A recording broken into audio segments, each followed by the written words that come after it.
C'est ça, donc, Monsieur Nantel, je crois que Monsieur Nantel est prêt maintenant. Bon, voilà. Excusez-moi, j'ai été un peu en retard. Bon, C'est c'est les parfait. aléas ça, du C'est direct. direct. Oui, Ouais. voilà. Mon son est bon, l'image aussi? Oui, Monsieur Nantel, votre son est Voilà. particulièrement bon ce soir. Bon, ben c'est parfait. Euh, Écoutez, la première question enfin, que j'ai repérée, vous en avez probablement d'autres, c'est pourquoi le gouvernement n'annule-t-il pas les dettes? Alors, euh, Ça, Monsieur effectivement, Nantel, là, oui, juste en introduction là-dessus, pourquoi qu'ils n'annulent pas les dettes? Il y a beaucoup de gens qui nous parlent du grand reset, nous parlent de la dédollarisation du monde et des pays de l'Occident qui sont hautement endettés et plusieurs s'aperçoivent on réussira jamais à rembourser ces dettes-là chez certains pays occidentaux. Alors, il vient l'idée magique d'annuler les dettes ou d'un grand reset. Et ouais. expliquez-nous ça, Monsieur Nantel. Ben, écoutez, d'abord, c'est le monde entier là, qui est endetté. La Chine n'est pas exempte du tout, au contraire. La Chine cache ses dettes. Enfin, c'est un problème chinois, ça, j'en ai déjà parlé. J'ai vécu en Chine, puis c'est toujours, ils sont toujours assez, leur défaut, c'est leur grand défaut. On est belle qualité, là, mais c'est leur grand défaut. Ils sont tout le temps en train d'essayer de tromper, d'essayer. C'est d'anciens pauvres, puis ils essayent de s'enrichir. Alors, surtout le gouvernement communiste. Puis il n'y a pas juste la Chine qui Actuellement, fait ça, hein, Monsieur Nantel? non, ça, je suis d'accord, mais la Chine, c'est un défaut national.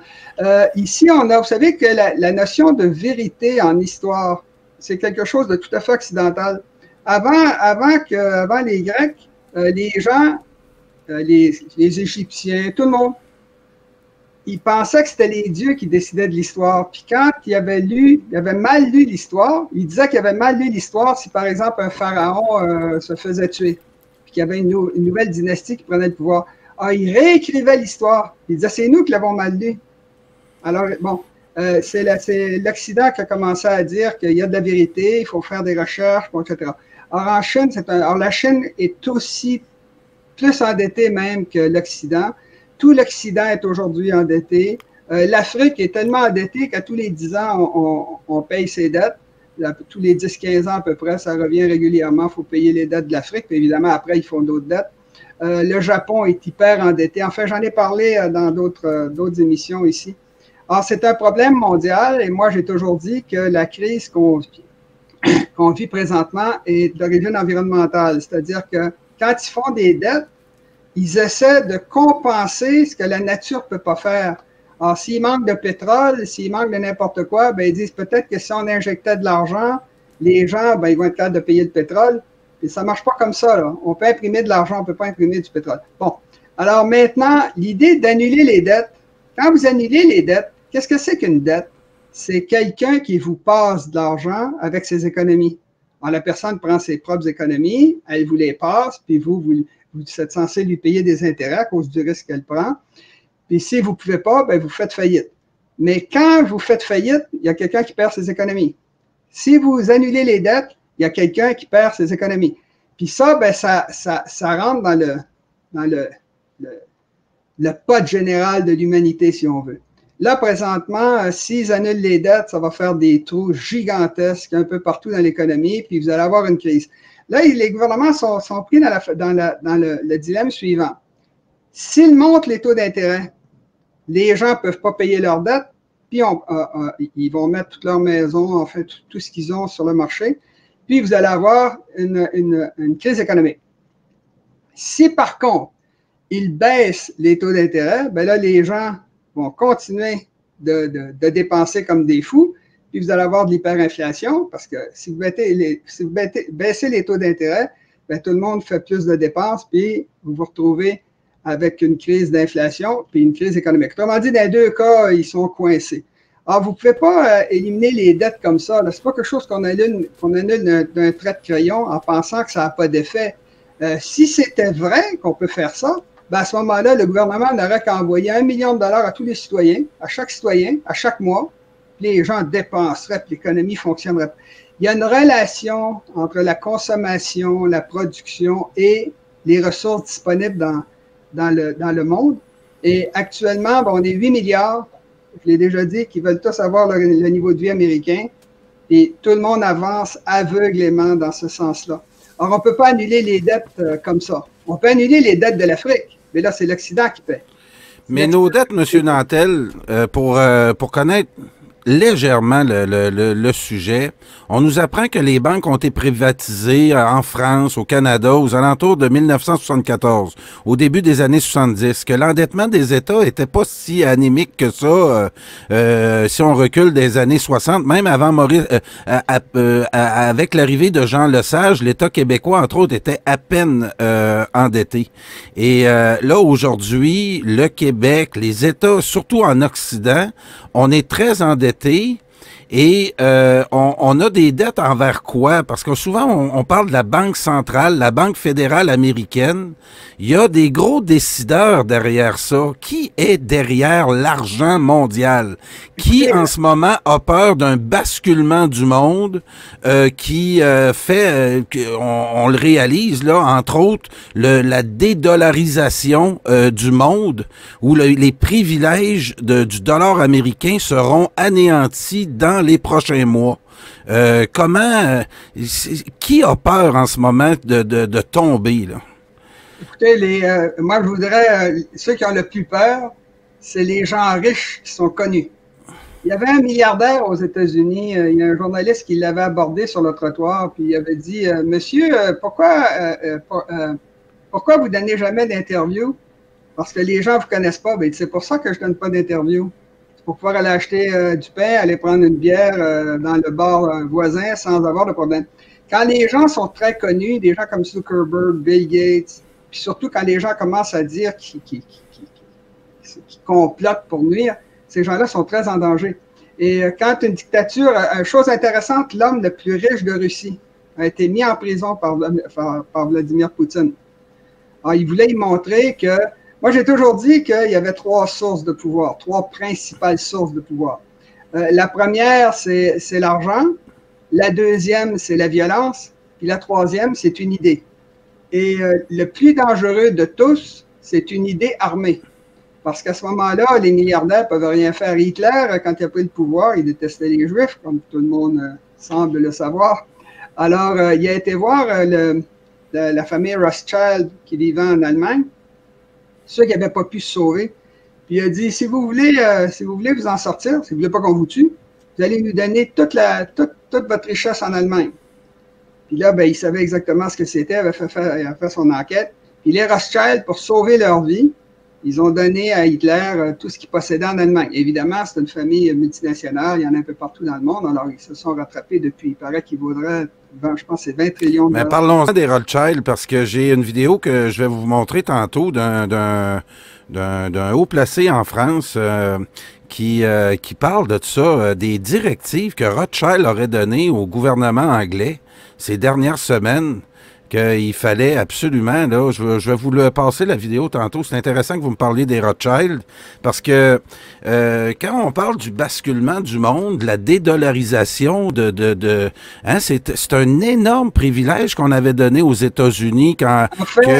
En fait, les États-Unis ont pris le privilège. Ce qui est vraiment arrivé, c'est que quand la Deuxième Guerre mondiale, la première aussi, mais surtout la deuxième, ce sont les Européens qui se sont entretués. Nous, on a été les aider. Ils ont rappelé tous leurs immigrants qui étaient... En passant, c'est quelque chose qui est normal qu'on va voir arriver dans les pays en dépeuplement de l'ancien Sud. Ils rappellent leurs anciens immigrants pour ne pas faire venir des immigrants qui ne sont pas de leur culture.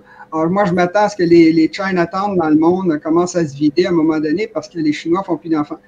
Bon, ceci étant dit, quand vous avez un problème comme les États-Unis, qui sont à l'extérieur du monde, puissance maritime, encore une fois, c'est une île, comme l'Angleterre vous savez que les champs de bataille, le pays qui a le plus de champs de bataille en Europe, c'est la Belgique. Celui qui en a le moins, un de ceux qui en a le moins, c'est l'Angleterre, parce que l'Angleterre, c'est une île. C'est juste à côté de la Belgique, là. On peut voir la côte de la Grande-Bretagne à partir de l'Europe. Bon. Alors, ça veut dire ça que les puissances continentales gaspillent énormément d'énergie, se battent, perdent des citoyens, etc. Les États-Unis, pendant les deux guerres mondiales, ils étaient à l'extérieur, sont devenus l'usine du monde, ce qu'on dit présentement de la Chine. Et les Américains, ben, ils ont donné toutes les bombes, ils ont fabriqué toutes les bombes pour détruire le Japon puis détruire l'Europe. Or, à la fin de la Deuxième Guerre mondiale, les Américains avaient la moitié de la production industrielle du monde. C'est ça qui leur a permis évidemment, avec toutes leurs ressources naturelles, parce que les Américains contrôlent les trois, parce que c'est une puissance maritime, contrôlent les trois Amériques, l'Australie, tous les pays du Groenland, ce qu'on appelle. Alors, les Américains avaient tellement de puissance qu'ils ont pris, les Américains, le peuple américain, ne voulait pas aller à la Première Guerre mondiale. Ils sont entrés en 1917. Ils ne voulaient pas aller à la Deuxième Guerre mondiale. Et c'est Roosevelt, en fait, la vérité, c'est ça, c'est Roosevelt qui a provoqué les Japonais en coupant le pétrole. Les Japonais étaient obligés d'attaquer Pearl Harbor. En fait, c'est ça, là, on sait que c'est ça. Mais les Américains ne voulaient pas y aller. C'est quand Pearl Harbor a été attaqué que les Américains y ont été. Alors, les Américains, après la Deuxième Guerre mondiale, possédaient la moitié de l'industrie du monde, puis ils ont décidé, pour ne pas avoir de récession aux États-Unis, de reconstruire l'Europe et le Japon. Évidemment, ça a été fait selon leurs termes à eux. Alors, le plan Marshall. Alors, ce qui est arrivé, c'est que les Américains ont pris le contrôle de l'économie du monde. Puis ensuite, ben, les autres pays, les Européens, surtout les Japonais, se sont mis à rebâtir. Puis là, ils ont commencé à faire compétition aux Américains. Puis la puissance américaine a lentement baissé. En plus de ça, les Américains, l'Occident en général est entré en décadence parce qu'ils ont été trop riches trop longtemps. Alors, ce qui est arrivé, c'est que le dollar américain dominait tous les échanges mondiaux à cause de la puissance américaine, mais également pour une autre raison. C'est que les États-Unis, c'est une démocratie, puis qu'il y a des lois, une constitution, il y a des juges qui sont supposés, il était avant, d'être complètement séparés du président ou du Congrès. Le Congrès, c'est le législatif, le président, c'est l'exécutif, eux, c'était le judiciaire. Alors, en Amérique du Nord, aux États-Unis, Canada aussi, le droit de propriété était protégé. Et ça va rester dans l'avenir. Là, ils ont commencé à faire des folies, mais là, c'est parce que là, ils sont partis, c'est devenu tellement fou que personne ne se reconnaît. Poutine, le monde entier rit de nous présentement, d'essayer de faire passer des hommes pour qu'ils aillent compétitionner dans les sports de femmes. Ils disent complètement bête. La prochaine juge de la Cour suprême, là, que les démocrates veulent faire élire, ils ont demandé, c'est quoi une femme? Elle dit, je ne suis pas un biologiste, je ne peux pas dire, là, ça devient bête. Là. Bon. Oui. Mais M. Nantel, à qui appartient la dette? À qui appartient la dette? Parce que depuis 1974, ça a été privatisé. Puis là, demain matin, si le Canada n'a plus moyen de payer, si la France n'a plus moyen de payer sa dette en Europe, qu'est-ce qui va? À qui appartient cette dette-là? Ben, la dette, au Japon, on sait que ça appartient aux Japonais à 90%. En France, c'est moins de 50% qui appartient au peuple. Rothschild, lui, c'est qui, ça, M. Nantel? C'est qui ces gars-là, ces Rothschild-là et compagnie? Il y avait un gars qui s'appelait Amshur, en tout cas, le premier Rothschild, il avait 5 fils. Puis, comme ça, les Juifs, c'est un peuple nomade. C'est un peuple nomade intellectuel, c'est-à-dire qu'ils se déplacent dans le monde. On est Juif avant d'être n'importe quoi d'autre. On est Juif américain, Juif québécois, Juif français, Juif... Bon. Alors, il a envoyé ses 5 fils dans 5 pays différents. Il y avait l'Angleterre, l'Allemagne, il venait d'Allemagne, en France, il y en a en Italie. Alors, les 5 ont commencé à travailler au niveau international. C'est ça qui rend les Juifs si puissants, parce qu'ils ont des bons réseaux partout dans le monde.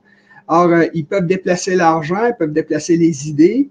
Le quart des prix Nobel de l'histoire ont été donnés à des Juifs à cause de ça. Alors, ce qui est arrivé, c'est que la famille a décollé, puis le vrai décollement des Rothschild a été apparemment pendant les guerres de Napoléon. Les gens pensaient, quand il y a eu la bataille de Waterloo en Angleterre, ils pensaient que Napoléon avait gagné. Alors, Rothschild, qui le savait, parce qu'il y avait je pense que c'était des pigeons voyageurs, il était informé en premier que Napoléon avait perdu. Alors, les gens, comme ils pensaient il a fait courir la rumeur que Napoléon avait gagné, puis là, ben, les gens ont vendu leurs actions, et Rothschild a acheté les actions, parce qu'il savait qu'il avait gagné, qu'il avait perdu. Alors, quand les gens ont appris que Napoléon avait perdu, ben là, ça a remonté. Là, apparemment, c'est une des sources de la fortune des Rothschild. Mais c'est simplement une organisation familiale qui s'arrange pour durer, parce que les Juifs essaient de survivre. Hein. Alors, la dette qu'on a présentement partout sur la planète, c'est des dettes, il y en a beaucoup, c'est de la dette de papier. C'est-à-dire, ils ont imprimé de l'argent. Et quand c'est ça que je disais tantôt, si vous imprimez de l'argent, vous créez de l'inflation. Et quand vous voulez arrêter ça, il faut que vous montiez le taux d'intérêt. Mais dans les deux cas, vous avez de l'inflation d'un côté et vous avez un effondrement de l'autre. Alors, dans les deux cas, vous avez une crise. Mais Alors, les dettes, c'est toujours le même principe. Il y a deux côtés à une dette. Si vous l'effacez, il y a quelqu'un qui perd. Celui qui perd, c'est un entrepreneur. C'est un gars qui prend des risques. Alors, s'il prend des risques et que vous le volez une fois, ben là, l'argent disparaît. Les gens disent non, surtout pas à 0% d'intérêt ou à moins 1% d'intérêt. Les gens ne veulent plus passer leur argent. Alors, ce n'est pas une solution de vendre les dettes, d'annuler les dettes. Et s'ils le font, ça sera partiel. Et évidemment, ça peut être fait dans un pays. Il s'est passé un truc en Islande, personne ne veut qu'on en parle. C'est passé en 2009, je crois, 2008, dans la crise des subprimes. Il y avait une grosse banque qui s'appelait Ice Bank en Islande. Et l'Islande, c'est un petit pays de 330 000 habitants. Puis la banque avait des dettes gigantesques envers les Anglais et les Hollandais. Puis là, ben, quand il y a eu la crise des subprimes, partout dans le monde, au Canada, le gouvernement a donné 114 milliards aux 5 banques. Vous l'avez dit, ça, effectivement. Alors, dans tous les pays, c'est ça qui est arrivé. Puis l'Islande, il fallait qu'ils remboursent la dette de Ice Bank. Ben, ils ont fait un référendum, il va falloir faire comme tout le monde. Les Islandais ont dit non, il fallait vendre tout le pays, toutes les maisons, toutes les écoles. Ils ont dit non, on ne fera pas ça, on ne veut pas. Ils ont dit écoutez, on va faire une élection. Ils ont dit non. Je pense qu'ils ont fait un deuxième, je ne suis pas sûr, mais je pense qu'ils ont fait un deuxième référendum. Les gens ont dit non, on ne paiera pas. Alors, ce qu'ils ont fait, ils ont simplement divisé les dettes extérieures des dettes intérieures au pays. Alors, les dettes intérieures au pays continuent d'exister. Puis, on dit aux Hollandais pour aux Britanniques, allez au diable, c'est vous qui avez pris le risque. Bon, ça, c'est annuler la dette. Mais pensez-vous que les Britanniques puis les Hollandais étaient contents?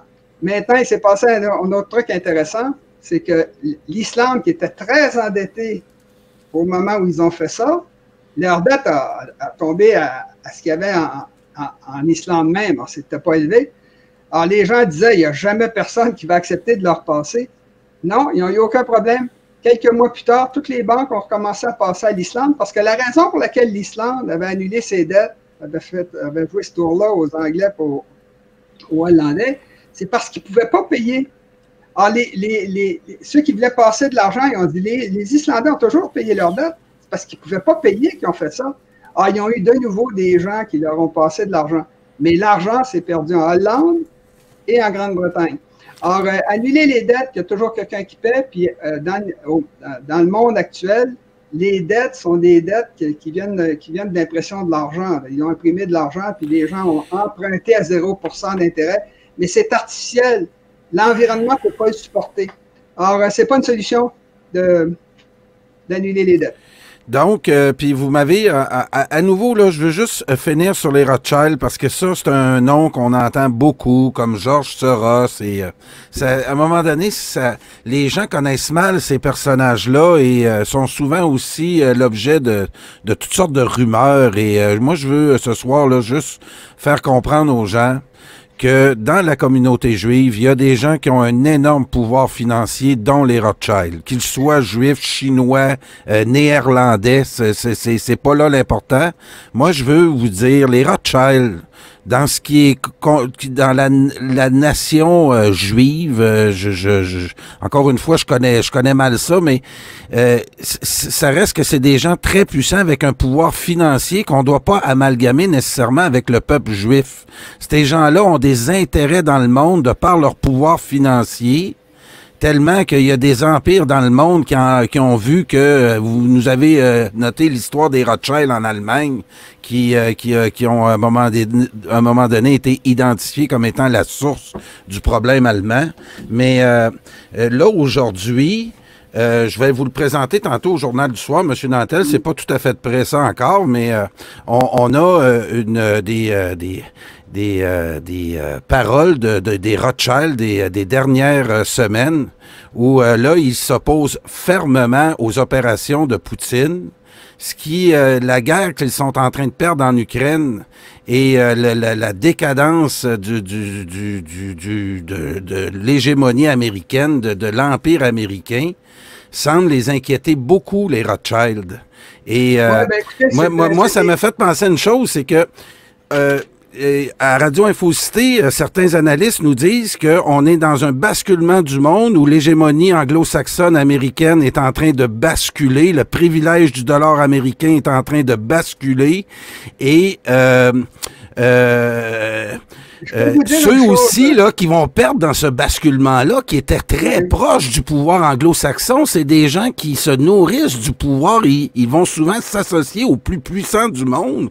C'est cette communauté-là, cette gang-là de Rothschild qui risque de perdre beaucoup là-dedans aussi. Ils étaient très trempés dans ce qu'on appelle le système américain outre-mer. C'est très ancien, la fortune des Rothschild. C'est des gens surtout je pense que c'est la peur, une peur que dans le peuple juif, ils ont été massacrés 7-8 fois dans l'histoire. C'est quelque chose de, ils sont très craintifs.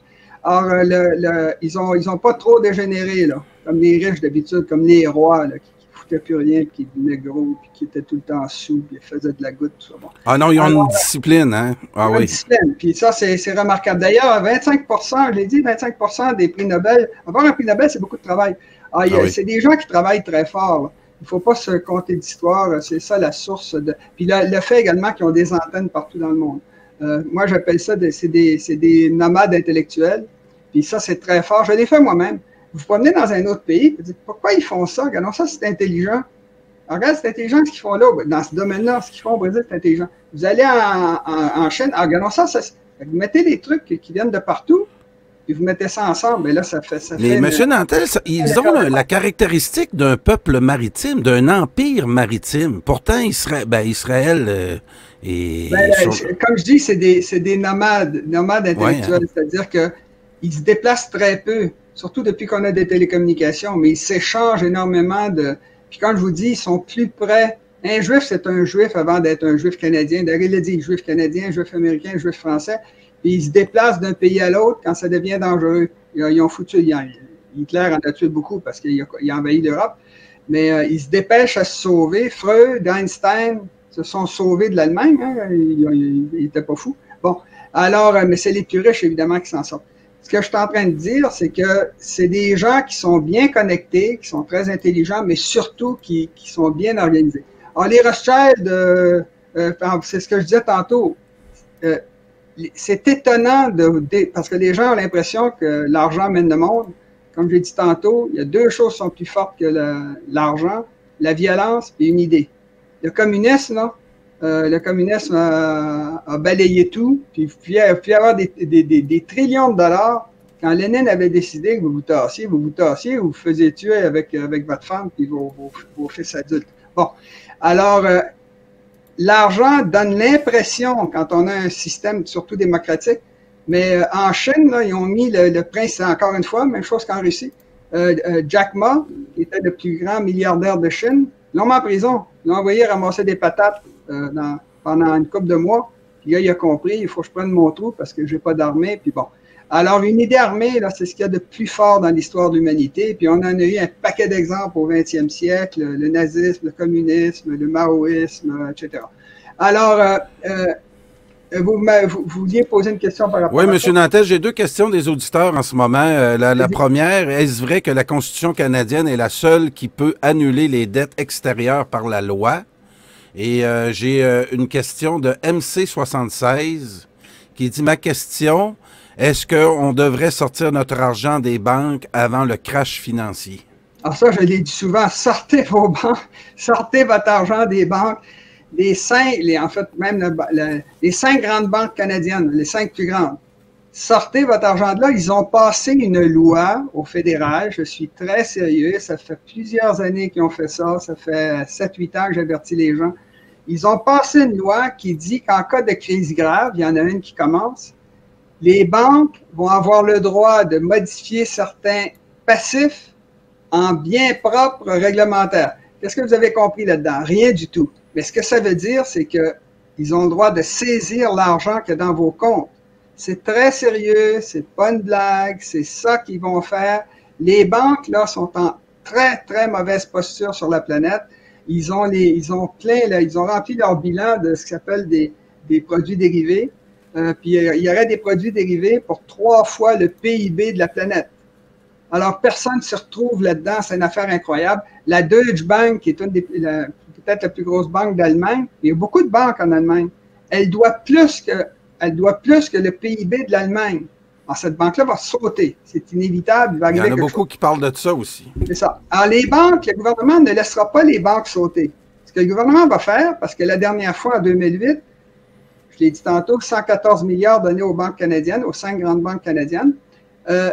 Aux États-Unis, ça a été à coup de centaines de milliards qu'ils ont donné, là, puis les banques n'avaient pas le droit de refuser, puis n'avaient pas le droit d'en parler. Ils étaient obligés de prendre l'argent de façon à rétablir la confiance dans le système bancaire. Alors, les banques, le gouvernement a fait ça la dernière fois avec votre argent, l'argent de vos impôts, les impôts futurs que vous allez payer parce qu'ils ont fait des dettes qu'on va repayer à long terme. Mais c'est nous qui allons payer ça. Mais là, ils ne peuvent pas le refaire parce que les banques ont continué de faire ça partout. Alors là, ce qu'ils ont passé la loi, puis ils ont dit, les banques, parce que ce que les gens ne savent pas, quand vous déposez de l'argent dans une banque, vous passez votre argent à la banque. Il n'y a pas un petit casier qui est écrit Carl Brochu avec votre 10 000 $ dedans. Non. Carl Brochu a passé son argent à la banque, il a pris le risque que la banque fasse faillite.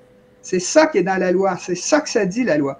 Alors, quand une banque entre en faillite, comme ce qui va arriver, ça va être extrêmement courant partout dans le monde, la première chose que les banques vont faire, ils vont fermer les banques, puis ils vont voler ils n'appelleront pas ça voler. Ils vont vous donner un beau papier. Alors, la banque Intel doit 10 000 $ à M. Brochu. Puis là, ils vont laisser courir l'inflation. Quand ça va s'arrêter, cette affaire-là, ben, votre 10 000 $ va valoir à peu près 10 $. Mais ça va être écrit 10 000 $. C'est qu'il va y avoir une hyperinflation. C'est ce qu'ils ont fait à plusieurs reprises. Alors, ils saisissent votre argent, puis ils diminuent leur dette avec l'inflation. Puis là, puis ça, c'est la première chose qu'ils vont faire. Puis après, le gouvernement va sauver ce qu'on appelle les banques d'importance systémique, c'est-à-dire les 5 grandes banques canadiennes, qui sont nommément la Banque Toronto Dominion, la Banque de Montréal, la Banque Nova Scotia, la Canadian Imperial Bank of Commerce, puis la Banque Royale. La 6e banque, c'est la Banque nationale, c'est une beaucoup plus petite banque qui est basée au Québec. Et par contre, ils ont passé puis ça, c'est là que ça va se passer.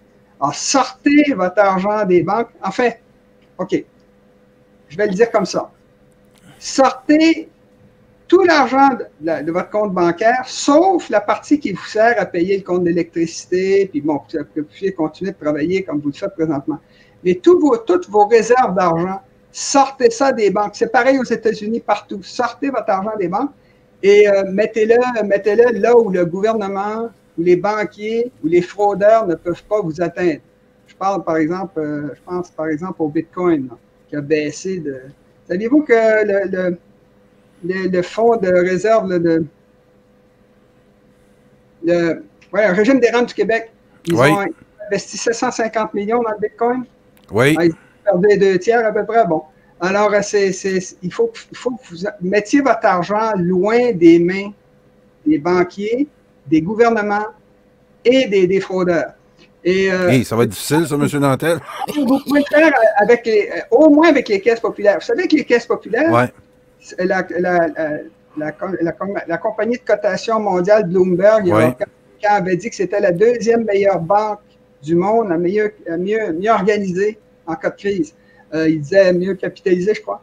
Alors, c'est parce que les caisses populaires, c'est pas des banques. Les banques, c'est des entreprises privées. C'est une banque qui appartient à Carl Brochu. C'est pas une banque. Oui, c'est vrai. Non, c'est une coopérative. C'est une coopérative. Non.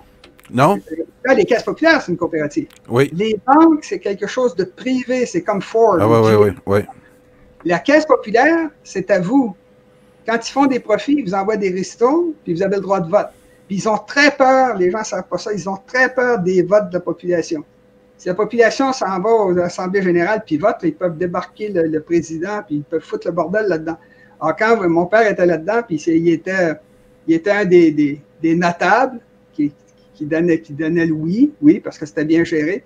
Mais ils avaient tellement peur qu'ils donnaient toutes sortes de cadeaux, puis des repas, puis en fait manger du homard, tout ça, pour pas avoir de trouble. Les caisses populaires vous appartiennent. Ils ont très peu de produits dérivés sur leur bilan. Alors, ils ont passé la loi, hein? Ils ont passé la loi pour que les caisses populaires puissent voler l'argent dans les comptes. Mais ça, c'est pour protéger le système financier. Mais les caisses populaires ont peu de chances de faire faillite parce que c'est une fédération de coopératives. Alors, c'est pas un dirigeant qui dit moi, je veux ci puis ça. Non, ça marche pas comme ça, les caisses populaires. Il y avait eu dans les années 60, il y avait un mouvement dans les caisses populaires parce que c'était en pleine croissance, puis c'était un gros succès financier pour les Canadiens français. Puis il y a des gens qui ont dit, ben oui, mais on va continuer, on va aller aux États-Unis, on va aller en Ontario, tout ça. Puis là, il y a un paquet de caisses populaires qui ont dit au Québec, non. On contrôle les caisses populaires. Si on s'en va dans le reste du Canada, on va devenir encore minoritaire, puis ils vont déplacer le bureau chef en Ontario, puis on va tout perdre, puis là, ils vont donner des ordres à tout le monde. Alors, il y avait, je ne sais plus combien, mais beaucoup de caisses s'étaient détachées. Ils ont dit, si vous faites ça, on se détache de la fédération. Finalement, ils ont dit non, on ne le fera pas. Bon, alors tout ça pour dire que les caisses populaires, c'est un endroit où au moins vous allez gagner quelques jours. Mais la probabilité que les caisses populaires fassent faillite, je pense que c'est déjà arrivé une caisse populaire qui avait été mal gérée par son conseil d'administration, qui a eu des problèmes, puis évidemment, la fédération a réglé le problème. Mais c'est très rare que les caisses populaires, là, c'est plus solide que les banques. Alors, je répète. Mais M. Nantel.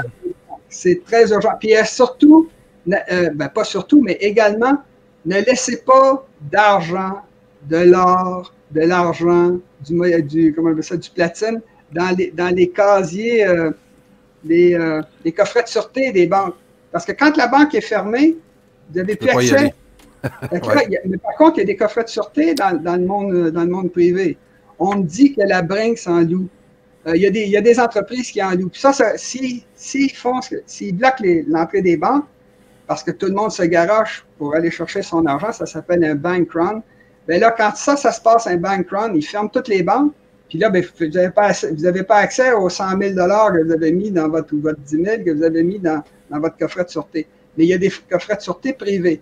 Alors, l'idée, c'est de gardez pas ça à la maison, vous allez vous faire assommer, dites pas ça à personne. Il y a une fille, elle m'avait dit devant tout le monde, mon mari, il garde de l'or dans le salon. Je dis, pourquoi tu dis ça? Tu vas te faire torturer, tu vas te faire tuer, c'est fou. C'est fou, tu fais une affaire pareille. Bon. Alors, ce qui se passe, c'est qu'il faut sortir, il faut mettre ses actifs le plus loin possible des pattes des banques, des pattes du gouvernement, des pattes des fraudeurs. Alors, c'est pour ça que je dis à tout le monde, payez vos maisons, payez vos hypothèques le plus vite que vous pouvez. Si c'est fait, si vous avez de l'argent de trop et vous voulez faire des rénovations d'ici 2-3 ans, faites-les tout de suite. Parce qu'il faut se débarrasser du cash, parce que là, il y a de l'inflation qui va pogner là-dedans. Bon. Alors, ça, c'est, oui, effectivement, sortez votre argent des banques, je le répète, puis je ne suis pas tout seul à le dire en passant. Monsieur Nantel, 2 autres questions, puis on va changer de sujet. Ben, on va rester un peu dans le même sujet. On va aborder plutôt le sujet de l'inflation, mais 2 petites questions, puis ça va nous mener à la deuxième question. Ici. Il est dit qu'il y a un montant de base auquel les banques ou caisses peuvent garantir les fonds jusqu'à 200 000 et qui seraient intouchables. N'est-ce pas vrai? Écoutez, j'ai fait une vidéo là-dessus. Le fonds d'indemnisation pour jusqu'à 100 000 tous les actifs que possède ce fonds-là, c'était, en tout cas, quand j'ai fait le calcul, il y a 4 ans à peu près, c'était 4 milliards de dollars, y compris les buildings, tout, 4 milliards de dollars. Pour payer, à l'époque, c'était 687 milliards de dollars de dépôts. Comprenez-vous que ce système-là a été fait pour 2 raisons. Il a été fait pour rassurer les gens. Tout le système bancaire, c'est fait pour rassurer les gens. Des grosses banques avec des grosses colonnes, tout le monde est habillé. Il y a jamais, je ne sais pas si vous avez remarqué, mais dans les banques, il n'y a jamais des gens avec les cheveux violettes, avec des anneaux dans le nez, puis des tapis dans le front. Avez-vous remarqué ça? Bon. Avez-vous remarqué qu'ils sont tous habillés, les hommes, avec des complets 2 pièces gris, avec une belle cravate bleue, avec des lignes rouges? Bon. C'est toute une impression de sécurité. Ils mettent justement les gros coffrets là, avec la grosse roue en métal là, qui est spectaculaire, que vous voyez. Dans les caisses populaires aussi, là, vous avez ça devant vous, c'est immense. Hey, mon argent est protégé. Ben, moi, je suis rentré dans plusieurs de ces coffres-là. Il n'y a pas d'argent.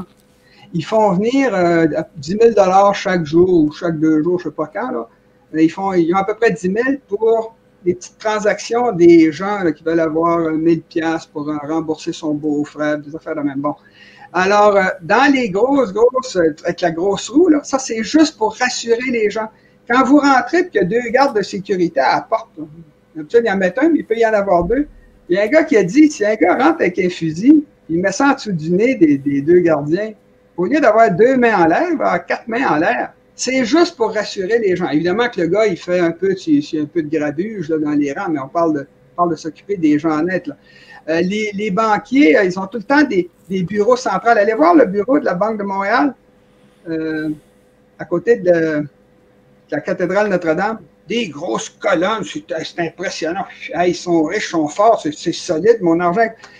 C'est toute de la frime, de la poudre aux yeux.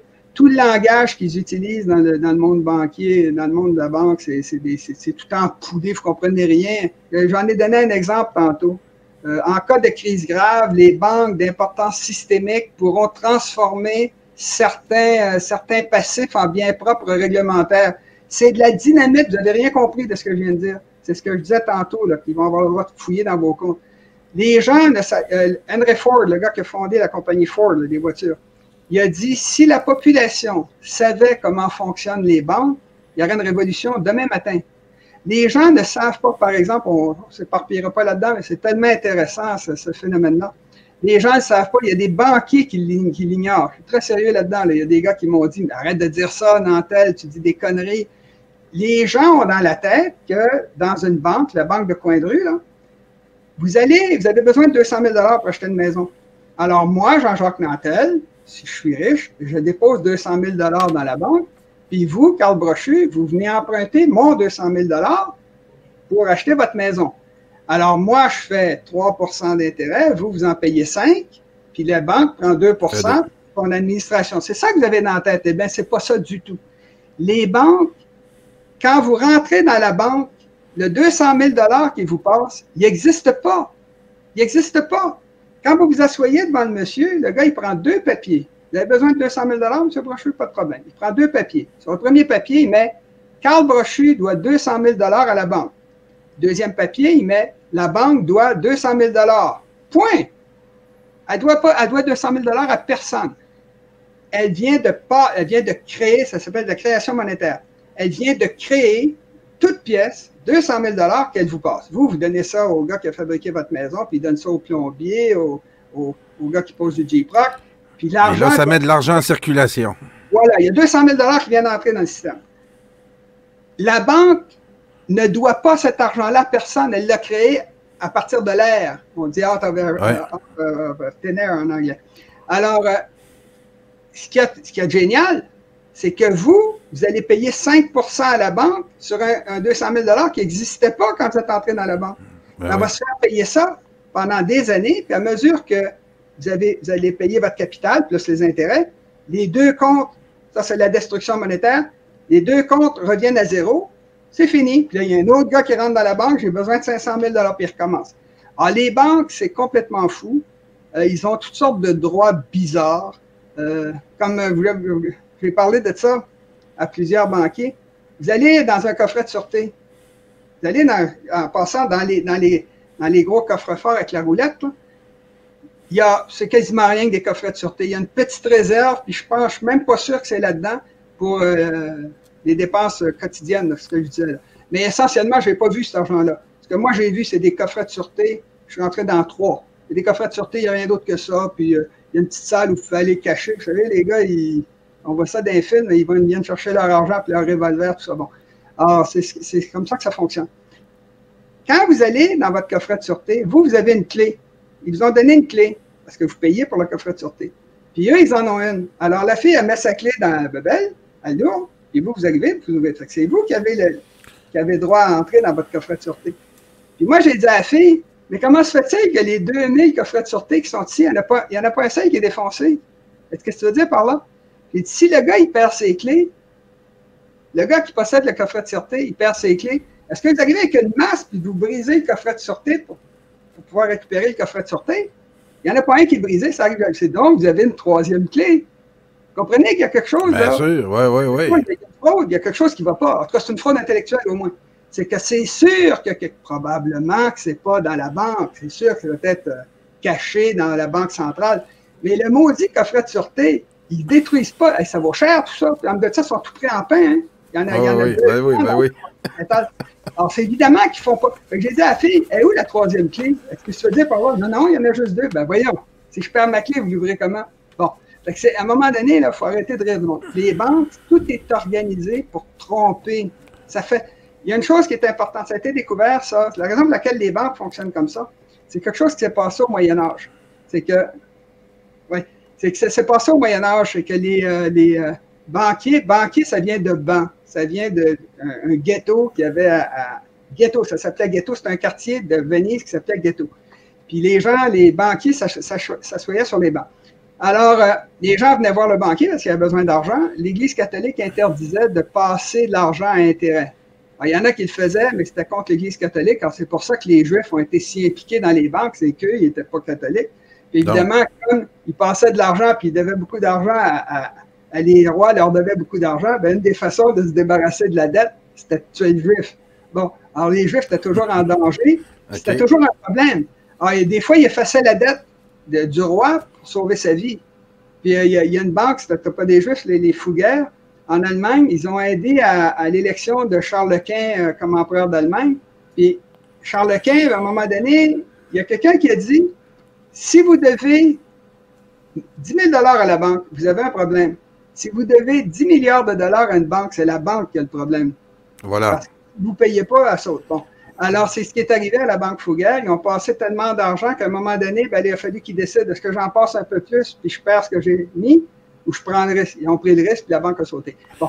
Alors, quand ça s'est passé au Moyen-Âge, ce qu'ont découvert les banquiers, c'est qu'ils disaient aux gens, arrêtez de vous promener avec votre or partout. Parce que les gens se promenaient avec des pièces d'or, des doublons, puis des florins, tout ça, c'était de l'or, de l'argent. Fait que là, arrêtez de vous promener avec ça. Moi, je vais garder ça dans ma tour. Je vais mettre puis je vais vous donner des papiers. Alors, si vous voulez vous rendre de Rome jusqu'à Paris, ben, je vais vous donner un papier. Ben, ça pourrait être, par exemple, pas les Rothschild, c'était avant les Rothschild, mais ça pourrait être les Rothschild qui ont des succursales partout. Fait que le gars, il dit, je vais vous donner un papier, vous me donnez votre or, 10 000 $ en or. Moi, je mets ça dans mon coffre-fort. Puis, je vous donne un papier disant au gars à Paris, ce monsieur-là, alors, donne-y 10 000 $ en or. Puis, de temps en temps, les gars se réunissaient, puis ils faisaient ce qu'on appelle la compensation. C'est-à-dire, toi, tu as eu 10 000 là, tu as 20 000, 30 000, 50 000, puis, ben, finalement, je te dois 5 000. Puis, ils s'échangeaient des papiers. Mais l'or restait toujours dans les coffres-forts. À un moment donné, ils se sont rendus compte d'une chose, c'est que comme ça portait intérêt, comme les gens qui passaient leur or à la banque, ben, ils disaient, donne-moi 5 % d'intérêt parce que je prends un risque, là, il pourrait y avoir un vol, quelque chose. Alors, ils ont dit, OK. Fait que là, ce qu'ils ont dit, ils ont commencé à donner de l'intérêt, puis ils se sont rendus compte que les gens, ils ne savent pas quoi faire avec l'or. Fait que les gens, ils laissaient l'argent, ils laissaient l'or dans la banque, à quelques exceptions près. Des fois, c'était 5 % des gens qui venaient chercher leur or. Le gars, il voulait son or parce qu'il voulait se sauver en Amérique ou je ne sais pas quoi, bon, n'importe quoi. Alors, le gars, il voulait son or parce que de l'or, c'est qui a dit ça? Je crois que c'est Rothschild, mais je ne suis pas sûr. Non, c'est John Pierpont Morgan, un banquier, qui a dit l'or, c'est de la monnaie. Tout le reste, c'est du crédit. L'or, vous l'avez dans vos mains. Là, oui. vous l'avez là, c'est là, il est là, la pièce d'or. Aujourd'hui, ça vaut 1600, c'est 1600 $, je crois, une pièce d'or. Bon. Alors, US. Alors, il dit aux gens, laissez votre argent dans les banques. Fait que là, ils se sont rendus compte qu'il y avait seulement 5 % des gens qui venaient chercher leur or. Mais là, le gars, il s'est dit, donc, je peux passer 20 fois la quantité d'or que j'ai, puisqu'il y a seulement que 5 % des gens qui vont venir chercher. Alors, s'il y a 5 % des gens qui viennent chercher 1 milliard de dollars, je peux en passer 20 milliards, parce que j'ai 1 milliard, je peux le donner. Fait que là, ils ont la matière donne confiance. La confiance, il en profite. Alors, c'est là que la banque a découvert qu'ils pouvaient passer 10 fois la quantité d'or ou de vrais biens qu'ils avaient en main. Mais là c'est ce qu'on dit. Là. Vous allez chercher 200 000 $, puis la banque vous fait payer 5 % qu'elle reçoit sans le devoir à personne. Alors, c'est devenu complètement fou, le système banquier. Puis ça s'est compliqué encore quand, par exemple, Napoléon il avait besoin de financer ses armées. il disait, il y a un groupe de financiers qui s'est rassemblé, puis on dit, plutôt que de courir après les dettes, pour aller taxer les gens, il faut aller dans les fermes pour aller chercher du blé, ces affaires-là, on va te le passer l'argent, nous, mais tu vas nous donner la permission d'imprimer de l'argent. Fait que Napoléon, lui, quand il faisait une guerre, il avait besoin de 17 millions tout de suite. Là. Le gars, il dit, pas de problème, je te donne le 17 millions. Puis après, eux, ils imprimaient de l'argent. Alors là, tout le jeu était d'imprimer assez d'argent, parce qu'ils imprimaient de l'argent. Ça coûtait rien, cet argent-là. Pour pas nuire à la confiance, puis de profiter au maximum de ce privilège-là. Exactement. Alors, ce qui se passait, c'est que Napoléon avait son 17 millions, puis eux autres, ils imprimaient l'argent.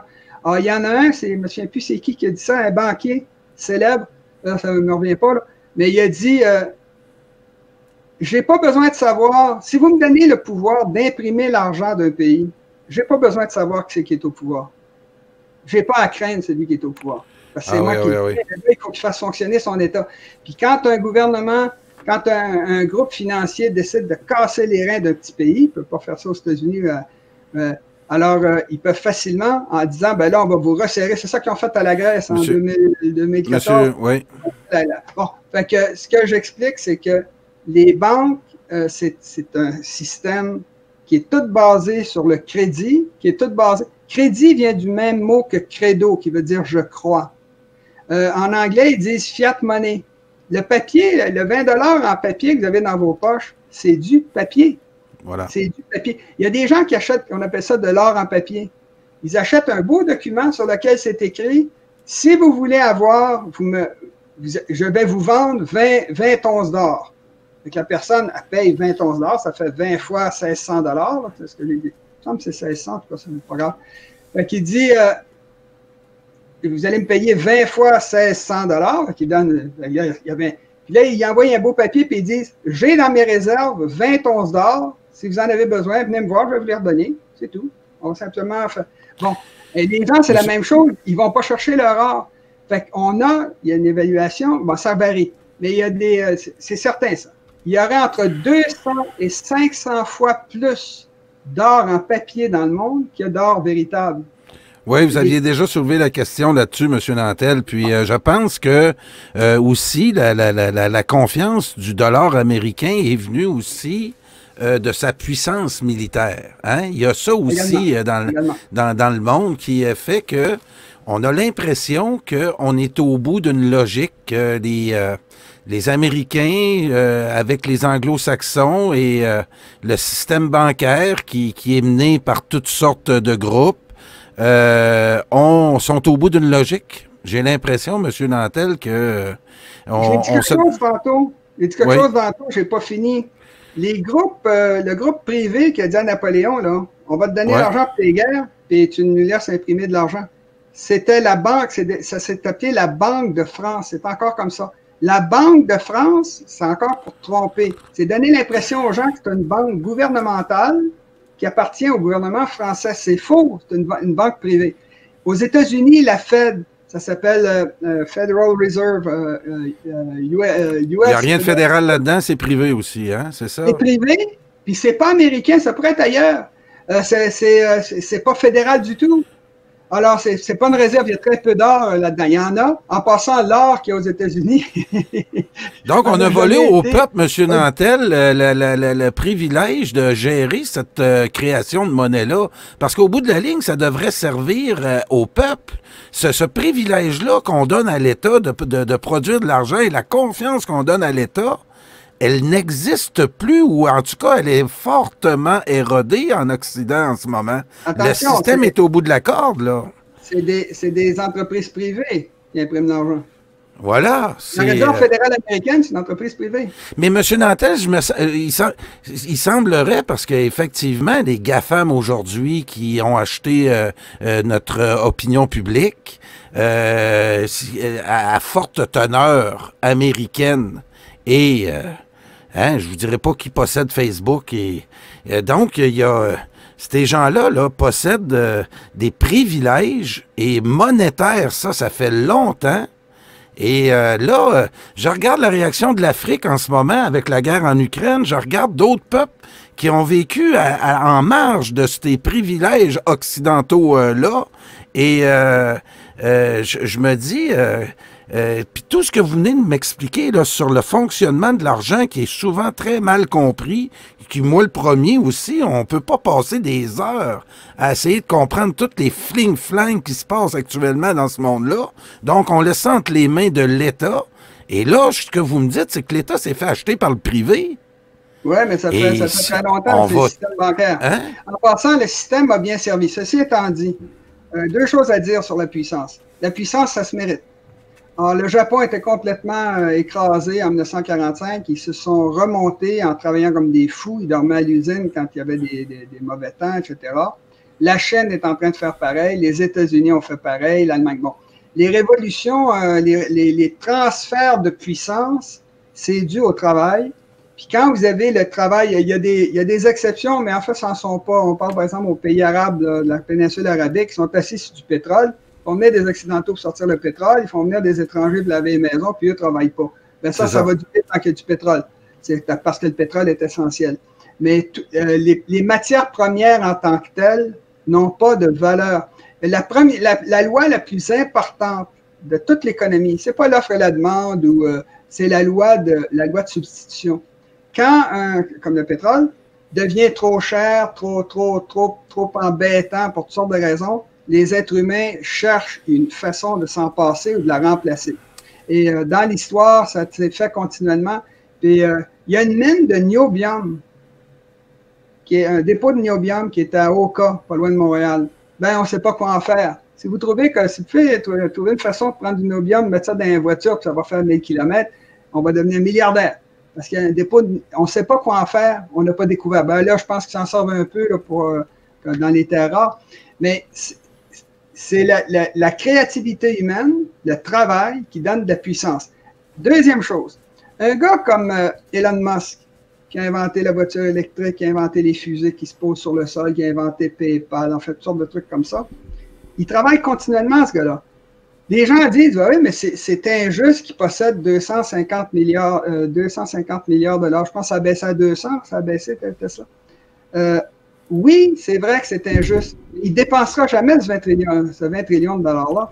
La seule partie de la fortune d'un individu que l'individu possède vraiment ou qu'il aura possédé vraiment au moment de sa mort, c'est ce qu'il aura dépensé. C'est-à-dire tout ce qui est les tableaux qu'il va avoir défoncés, les maisons qu'il va avoir brûlées, les voitures qu'il va avoir usées jusqu'à la corde. C'est ça la partie de sa fortune que le gars va avoir véritablement consommé, qui va avoir véritablement possédé. Mais tout le reste, les 200 milliards d'Elon Musk, c'est le système capitaliste qui permet aux plus efficaces de prendre le contrôle d'usines, de prendre le contrôle d'un paquet de systèmes dans notre société qui rend très puissant. Mais ça a été obtenu par le travail. Et quand ce gars-là meurt, puis que ses fils n'ont pas de valeur, il y en a eu plusieurs, énormément dans l'histoire, ben cet argent-là passe dans les mains de quelqu'un d'autre. Parce que ses enfants, ben là, ils placent ça à la bourse, puis là, ils vont en gaspiller 10-15%. Ça, c'est de la consommation. Mais tout le reste qui leur échappe parce qu'ils ont fait des mauvais placements à la bourse, ils ont vendu des usines trois fois moins cher qu'ils valaient, etc. Ben ça, c'est de l'argent qui se déplace vers une nouvelle tête, d'une nouvelle génération qui a découvert de nouvelles idées. Et c'est pour ça qu'il y a quelque chose de faux dans l'idée de dire Elon Musk possède 200 milliards de dollars, il dit ça va être le premier trillionnaire de l'histoire, puis qu'est-ce que c'est que cette histoire de... Non, le gars, il a eu ça à force de travail, à force de génie. Ça, je suis d'accord, M. Nantel. Je répète, la seule partie qu'il possède vraiment, c'est ce qu'il consomme. Oui, c'est bien. Alors, c'est bien. Ce qui reste à sa mort, là, ben là, c'est sûr que ça va être gaspillé par ses enfants. Mais en général, là, vous savez que Rockefeller, puis tous ces gars-là, là, ils ont mis, pas tous, mais une grande partie, ils savaient tellement que leurs enfants valaient rien qu'ils ont créé ce qu'ils appellent des fondations dirigées par un groupe de financiers que leurs enfants contrôlent à peu près pas. En tout cas, c'est tout un système qui a été mis en place pour les millionnaires pour que la fortune puisse être transmise à leurs enfants et leurs petits-enfants. Et je connais pas, je donnerai pas le nom au Québec, là, un gars qui était très, très riche, puis il a créé une fondation comme ça, et c'est les petits-enfants qui est le loyer est payé, l'épicerie est payée, tout est payé.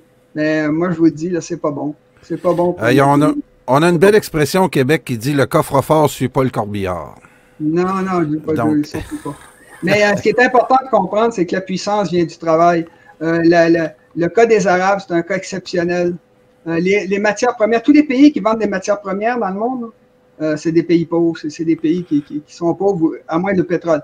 Puis les pays pétroliers, ça crée, c'est que vous êtes assis sur du pétrole, puis là, vous sortez, ça coûte 15 $, puis là, aujourd'hui, ça vaut 104 $ aujourd'hui. Oui.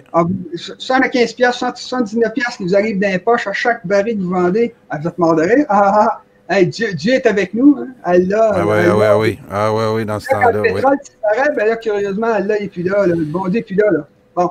Alors, c'est simplement que c'est un hasard. Mais les pays africains sont pauvres, ils ont plein de ressources naturelles.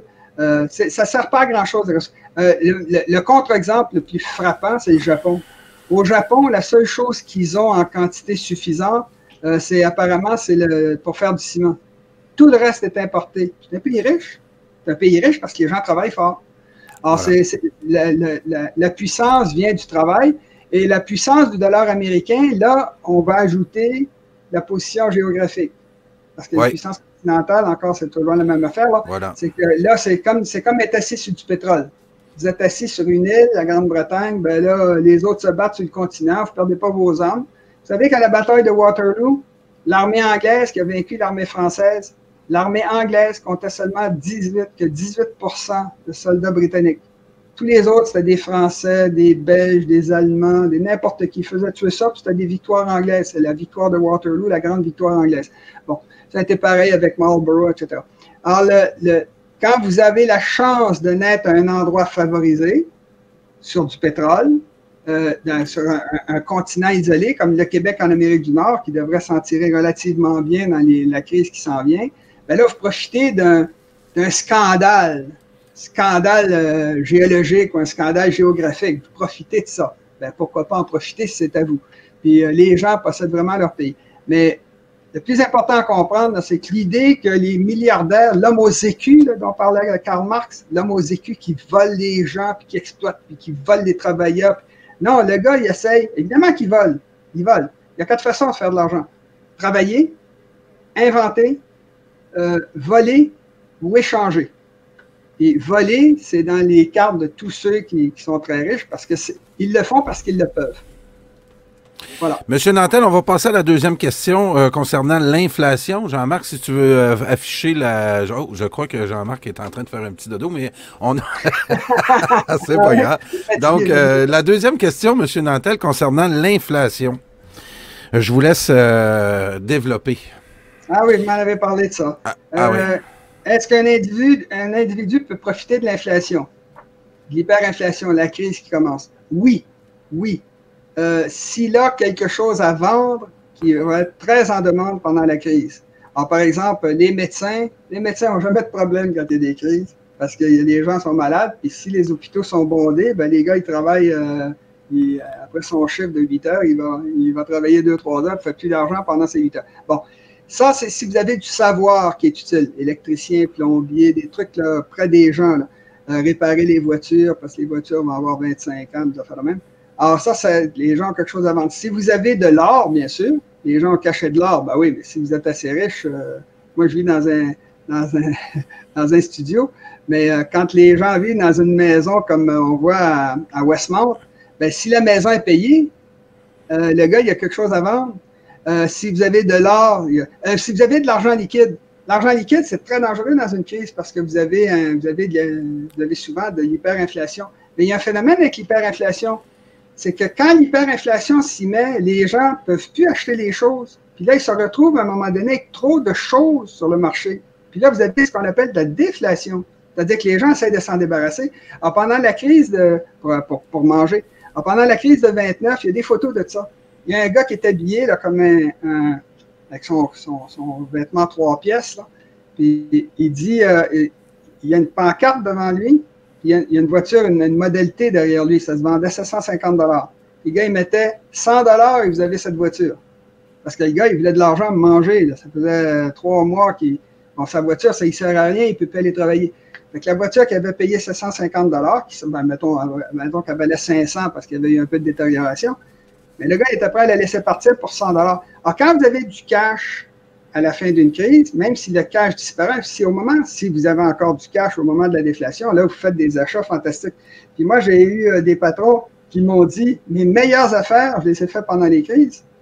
Et ouais, les gens-là, quand ça allait très bien, vous savez, votre entrepreneur, quand ça va très bien, l'argent rentre. Ah, ben là, on va mettre des sofas en cuir à l'entrée, puis on va prendre un plus grand bureau, puis péter de la broue, puis en fait, tout un truc.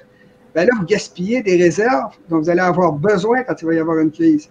Alors, le patron dont je vous parle, celui que j'ai beaucoup parlé avec lui parce qu'il savait comment faire des millions, il en a fait 7, je crois. Il en a fait, il en a perdu, il en a fait, il en a perdu, en tout cas, il a fait ça toute sa vie. Vous savez qu'il y a beaucoup de grands hommes, dont Ford, Henry Ford. Henry Ford a fait faillite. Qui c'est qui a fait Elon Musk a failli faire faillite à plusieurs reprises, il l'a dit. Bon, alors faire faillite, c'est quand les gens prennent des risques, que le milieu n'est pas favorable, ben, ils font faillite. Puis là, la faillite, ça aide le gars à repartir parce que ces gars-là sont précieux. C'est eux qui bâtissent le tissu industriel d'un pays parce qu'ils sont prêts à prendre des risques et ils travaillent très fort. Elon Musk travaille tout le temps. Il se lève, il travaille. Puis même pendant la nuit, il se passe quelque chose dans sa tête. Il l'a raconté. Il dit mes meilleures idées, je l'ai le matin dans ma douche. En fait, c'est pendant la nuit que ça s'est préparé. Bon. Alors, il a beaucoup travaillé. Alors, ce qui se passe, c'est que de quoi j'étais en train de parler? J'ai perdu le fil là, pendant d'Elon Musk. Oui, Elon Musk qui a fait faillite. Vous parliez des gens qui faisaient faillite. Oui, mais avant ça, il y avait quelque chose à dire, en tout cas, c'est pas grave. Mais c'était quoi la question déjà? Sur l'inflation, est-ce que les individus comme tels peuvent profiter de l'inflation? C'est ça, c'est que l'argent, il ne faut pas avoir d'argent physique, de l'argent de papier, là, parce que ça perd de l'argent, ça perd de la valeur quand il y a de l'hyperinflation. Mais parfois, vous avez de l'argent en papier, au moment où il y a de la déflation, là, vous faites de l'argent. Mais c'est à la suite de l'hyperinflation parce qu'il y a un surplus de biens sur le marché. Une autre façon, c'est si vous avez des maisons, des propriétés. Alors, comme disait c'est un Rothschild, il disait, quand il y a du sang dans les rues, on parle de révolution, il dit achetez de la propriété. Parce que notamment si vous achetez des terres, une belle terre là, qui produit depuis 300-400 ans, il y en a plein en région de Montréal, ça produit depuis 400 ans du blé puis toutes sortes de trucs. Mais là, vous achetez la terre. Le gouvernement, il ne peut pas taxer à l'infini les terres. Fait que quand la crise est finie, vous vous retrouvez avec une terre qui vaut une fortune, puis vous l'avez achetée au moment critique. Ça, c'est les gens qui achètent au bon moment, les spéculateurs. Mais le gars, il se retrouve à la fin avec quelque chose à vendre. Un individu peut s'enrichir très bien dans une crise. Il y a toujours des gens qui s'en sortent bien. Il y a toujours des gens qui sont heureux. Mais c'est des gens qui ont travaillé très fort, qui ont beaucoup de jugement. Il y a beaucoup de chance également. Mais il y en a beaucoup dans les crises qui sont heureux. Charlie Chaplin disait qu'il avait vendu à temps ses actions en 1929. Alors que Groucho Marx, par exemple, avait tout investi à la bourse et il a tout perdu. Alors, puis il avait travaillé des années pour ramasser tout ça, il a tout perdu. Alors, il y a moyen de profiter de l'inflation, mais c'est à condition que vous ayez quelque chose à vendre qui est en demande au moment où il y a la crise. Voilà. Et juste une petite parenthèse aussi pour vous dire, l'inflation, il y a eu des nouvelles concernant la vente automobile au Québec. Puis les prix des voitures usagées, entre autres, étaient fortement en hausse. Et pour avoir des proches dans le domaine, je peux vous dire qu'actuellement, là, entre autres, les camions F-150 Ford, là, les Dodge Ram, ces camions-là se vendaient il y a quelques semaines. Je vous dirais, souvent les usagers prenaient de la valeur. Il y a quelqu'un qui a acheté un F-250 il y a 1 an, puis qui a peut-être fait 20 000 kilos, va le revendre à peu près. Le vendait, il y a quelques semaines, le même prix ou même un petit peu plus cher. Même si on l'avait utilisé pendant 1 an, parce qu'il y avait une rareté. Entre autres, au Québec, il y avait au-dessus de 100 000 véhicules usagés qui avaient quitté le territoire québécois vers les États-Unis. Et ça a créé une rareté.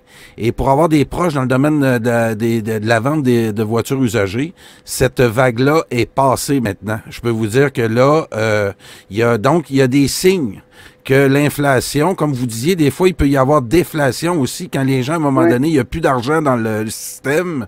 Là, dans la vente automobile, on me dit, en tout cas, dans certains, en ce qui me concerne, je ne sais pas si c'est dans l'ensemble du Québec, mais il semblerait-il que là, les encans de voitures usagées, c'est moins payant que ça l'était. Écoutez, Tesla qui vient d'entrer sur le marché, c'était il y a quelques mois.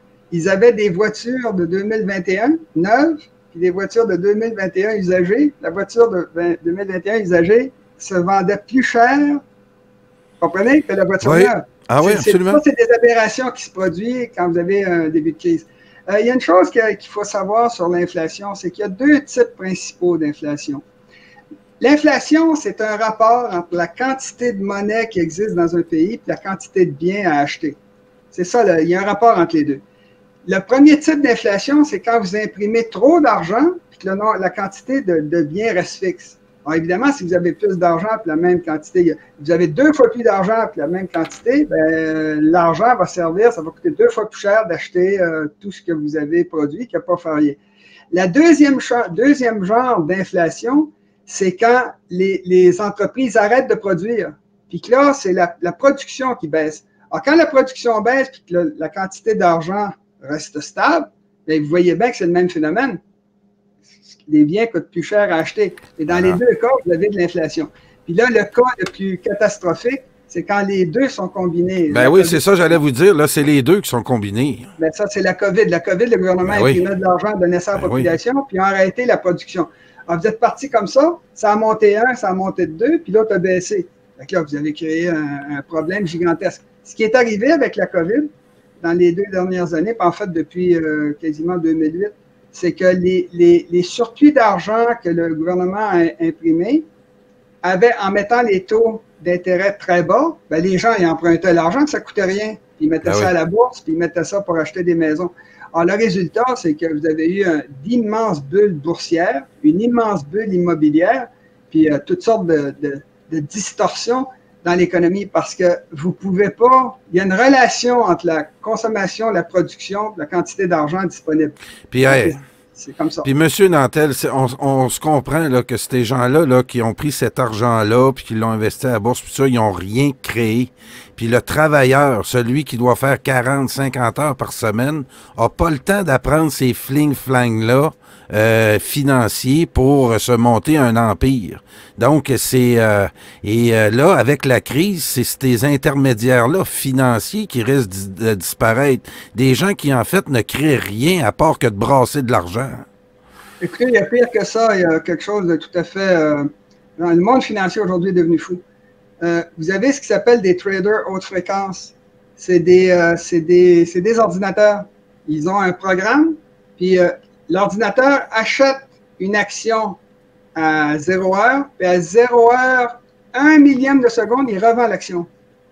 Puis là, ben, il vient de faire, je ne sais pas moi, 5 cents. Il ne paye pas de... Évidemment, c'est un truc où il ne paye pas de droit de trading. Alors, ils ont juste à répéter le même mouvement 1000 fois par seconde, 1 milliseconde, 1 millième de seconde. Alors là, vous êtes déjà rendu à 50 $ de profit en 1 seconde. Si vous continuez pendant 1 heure, ben, multipliez 5 $ par 3600. Évidemment, des fois, ils perdent, des fois, ils gagnent. Mais c'est des algorithmes. Puis plus de 80% des échanges qui se font à la bourse de New York, c'est fait par des ordinateurs qui travaillent à la milliseconde. Il y a même un système, ça c'est très, il y a des trucs sur Internet, il faut aller voir. Il y a un gars, c'est différents gars qui ont découvert ça. C'est que la bourse des matières premières est à Chicago, puis la bourse des valeurs est à New York. Alors des fois, il y a un Chinois, un Chinois américain qui dit, j'étais assis, puis il dit là, écoute, non, je vais acheter, je sais pas, de l'or. Bon. Fait que là, je vais donner l'ordre d'acheter pour 1 once d'or, par exemple, à 1600 $. Puis il dit, quand l'ordre partait pour, ben c'est pas bon l'or, on va dire, c'est pas bon l'or, l'or c'est, on va dire, de la viande. Bon, on y envoie ça à Chicago, puis il dit, tu vas acheter du bœuf pour 10 $ le kilo. Il dit là, quand le document revenait, c'était 10 $ et 2 que j'avais payé. Il dit, comment ça, c'est bizarre. J'ai demandé à 10 $, puis ça ressemble, bon, OK, c'est une malchance. Il l'a essayé 4-5 fois parce que c'est son métier, puis à chaque fois, c'était 2 cents, 1 cent, 5 cents de plus. Il dit, qu'est-ce qui se passe? Donc, le gars, il a commencé à se douter qu'il y avait quelque chose. Il a dit à son chum, il dit, regarde bien, on ne fera pas la transaction. On va juste, ça se fait. Je ne sais pas comment ça se fait, là, je ne suis pas un expert là-dedans. Mais il dit, on va faire une offre, mais une offre fictive. Fait qu'il dit, va acheter du poulet, tiens, à 5 $ pièce. Puis tu vas voir, ça va venir à 5 $ deux. Il fait, ça arrive. Il dit, il y a quelqu'un qui prend l'information. Ben oui. Donc, c'est les fameux algorithmes. Non, là, oui, les algorithmes comptent, oui. Mais vraiment que c'est des algorithmes. Mais c'est pas ça, c'est que le temps que lui envoie son ordre, si ça passe par des voies ferrées, des voies de communication en zigzag, ça prend plus de temps. On parle de 1 millionième de seconde, ou plus que ça, peut-être 1 millième de seconde.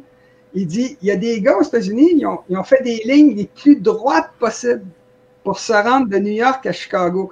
Fait que quand le gars fait son ordre et qu'il se perd pendant 5 millisecondes à se promener dans des réseaux, lui, il avait sa ligne directe. Fait qu'il passait avant le gars, il achetait à 10$, il passait devant, il faisait son 2 cents de même.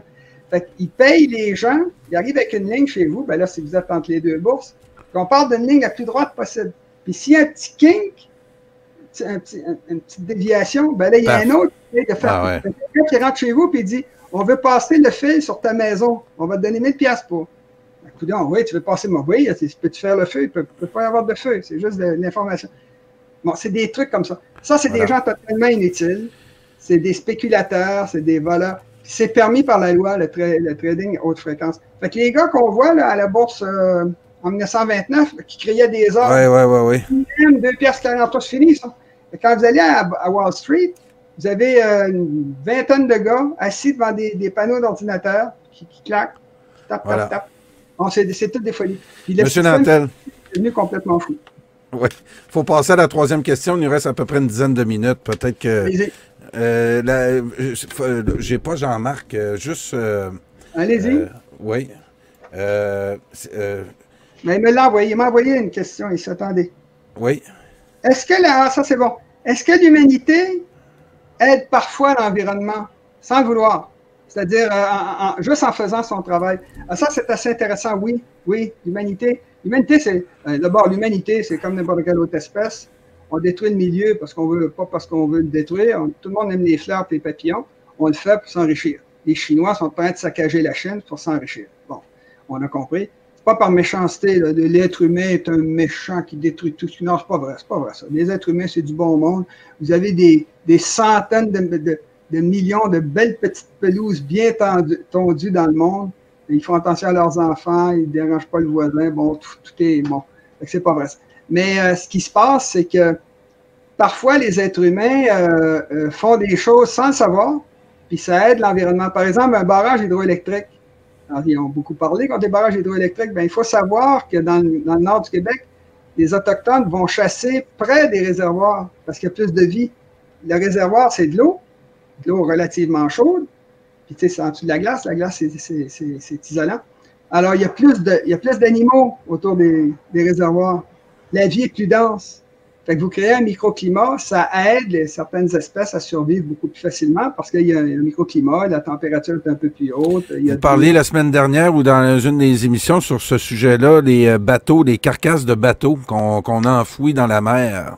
C'est ça. Ben, c'est arrivé surtout à la Deuxième Guerre mondiale. Les Américains, pour vaincre l'Allemagne puis le Japon, ils faisaient ce qu'ils appelaient des Liberty Ships. C'était des bateaux très lents et qui coûtaient pas cher à construire, puis qui pouvaient remplir de nourriture, enfin de ce qu'il fallait pour faire la guerre. Puis ils mettaient 100 bateaux ensemble avec des bateaux rapides pour les défendre des sous-marins. Bon. Puis quand ces bateaux-là arrivaient à certains endroits, ben évidemment que les Japonais essayaient d'en détruire le plus possible, mais c'était une guerre, ce qu'on appelle une guerre d'attrition. Celui qui est le plus nombreux, qui détruit le plus, c'est lui qui gagne. Alors, c'est pour ça que je vous disais, je pense que c'était vous, je disais l'autre jour, il n'y avait aucun record, aucun miracle à vaincre les nazis ou les Japonais. Ils étaient plus faibles, ils ont fait l'erreur d'attaquer, puis ils ont mangé une volée comme c'était presque inévitable. On le savait. De Gaulle disait des forces immenses n'ont pas encore donné. Alors, les Japonais essayaient de détruire les Liberty Ships. Les Liberty Ships, évidemment, ils coulaient. Puis aujourd'hui, j'en ai visité un en Indonésie. Vous coulez, vous plongez là-dedans, puis évidemment, toute la nourriture, les choses qu'il y avait là-dedans, ça s'est éparpillé, évidemment. Mais le bateau est encore là, la carcasse est encore là. C'est plein de vie. Les pêcheurs ne sont pas capables, évidemment, avec des filets, ils s'accrochent dans le bateau. Alors, il y a plein de vie, il y a des nuages de poissons là-dedans. Alors, beaucoup de monde a commencé à faire ça, beaucoup de gouvernements ont commencé à faire ça dans le monde. Ils prennent des bateaux, ils vident toutes les parties polluantes du bateau, ils laissent juste la carcasse en métal, ils l'amènent avec beaucoup d'autres bateaux, puis ils le coulent. Fait qu'ils font une ligne avec des bateaux, par exemple. Puis là, ben, si vous revenez 20, 30, 50 ans plus tard, eh bien, c'est un récif de corail avec une sorte de poisson. C'est un autre exemple. Il y a les fermiers au Québec font quelque chose d'intéressant. Ils l'ont fait par hasard, c'est arrivé comme ça. C'est qu'il y avait des champs, ils ramassaient le maïs, puis quand on a fini de prendre une récolte, bien, il y a toujours des grains qui tombent sur le sol. Enfin, il y a tout le temps des épis de maïs qui sont perdus. Dans la Bible, il parle des glaneuses, les femmes qui ramassaient ce qui restait de la récolte, bon, qui mangeaient ça. C'est la même chose pour les oiseaux migrateurs. Ils passent là où il y a des grandes fermes de maïs, puis ils viennent manger ce qui traîne. Mais ça les aide en sacrifice parce qu'ils voyagent sur des milliers de kilomètres. Alors, ça aide l'environnement. Alors, il y a des choses que l'être humain fait. Les oiseaux, en moyenne, il y a 4 fois plus, il y a une densité 4 fois supérieure d'oiseaux au-dessus des villes que dans la campagne. Parce que les villes, c'est plein de nourriture, surtout plein de déchets. Si vous allez vous avez sûrement vu ça, d'immenses dompes où les gens jettent partout dans le monde, puis il y a plein de goélands, plein d'oiseaux qui mangent les déchets qui traînent. Bon, il y a des choses qu'on fait sans le vouloir qui aident l'environnement. Bon, puis des fois en le voulant. Mais la meilleure chose que vous pouvez faire pour sauver l'environnement, c'est quand l'environnement est en déclin. Parce que quand un environnement est capable de supporter tout ce que vous produisez comme déchets, moi, je dis souvent, un orignal qui urine dans la forêt, ben c'est pas très bon pour le champignon qui reçoit 2 livres deux pintes d'urine sur lui, mais ça donne des oligo-éléments pour tous les autres animaux qu'il y a autour, c'est bon.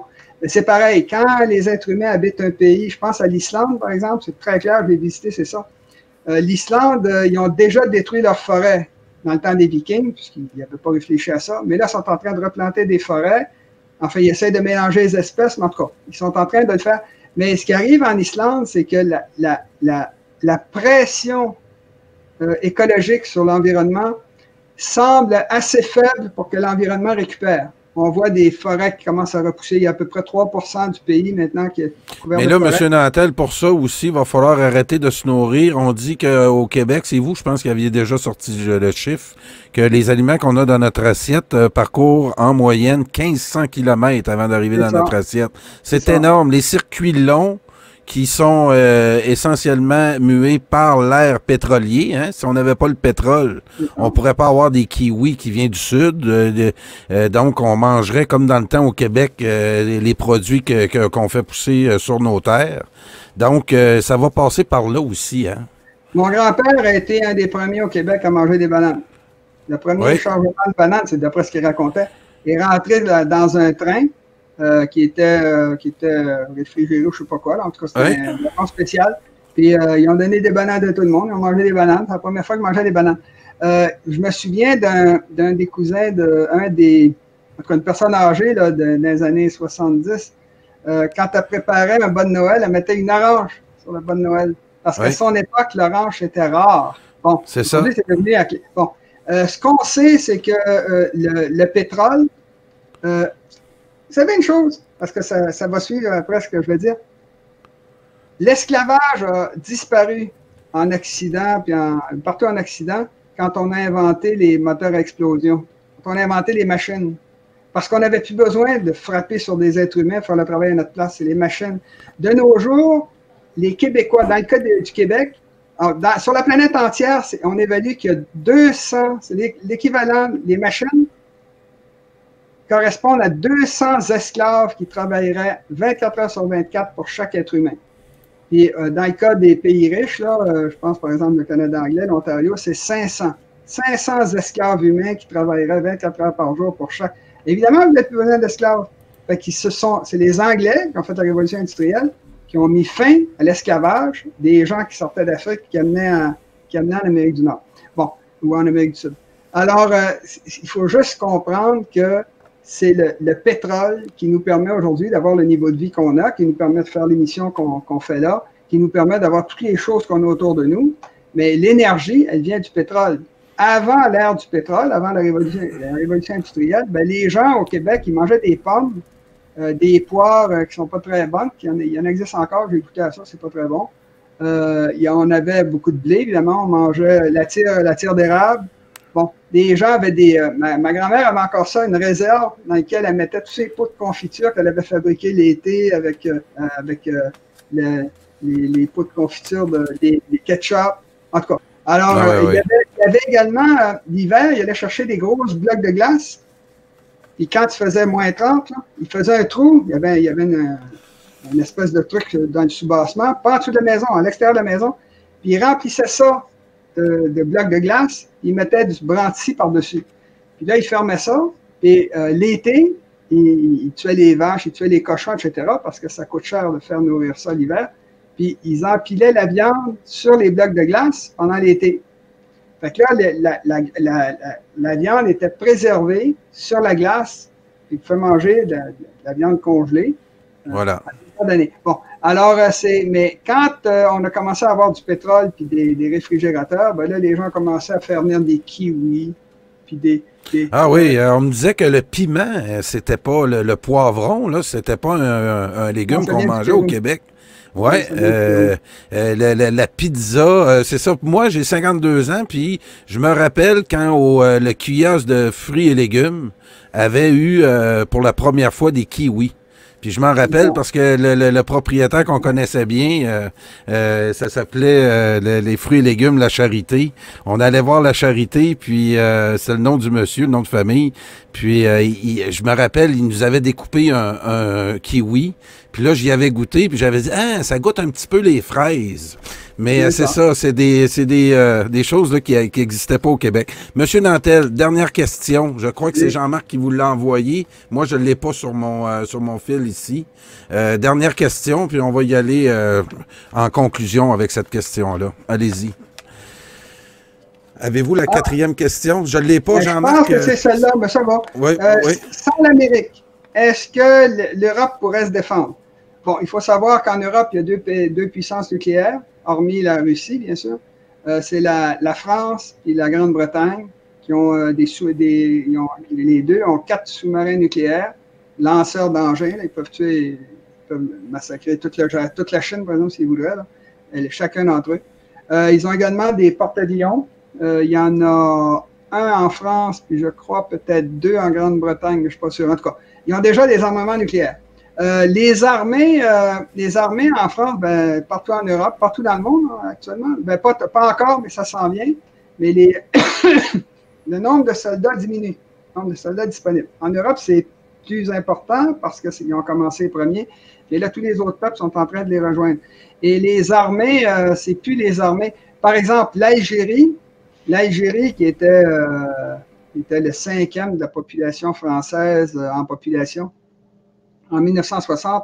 De nos jours, le nombre de jeunes hommes en Algérie est plus important que le nombre de jeunes hommes en France parce qu'ils ont encore un taux de natalité élevé. Puis en France, il y a beaucoup des jeunes qui sont algériens. Alors, il y a eu des modifications démographiques. Mais j'ai ici un document, d'ailleurs, je l'ai trouvé tantôt quand j'ai vu la question, qui est assez intéressant pour ce qui est des forces armées dans le monde. Alors, pour vous donner une idée, les États-Unis ont, réservistes compris, 2 millions de soldats disponibles. La Chine en a 2 700 000. La Russie en a 2 400 000. Ça, c'est les grosses armées. Mais si vous allez tout de suite, vous allez voir la France. Où est-ce qu'elle est, la France? J'avais ça dans mes papiers. On parle de 2021-2022. Voyons, le début pourtant.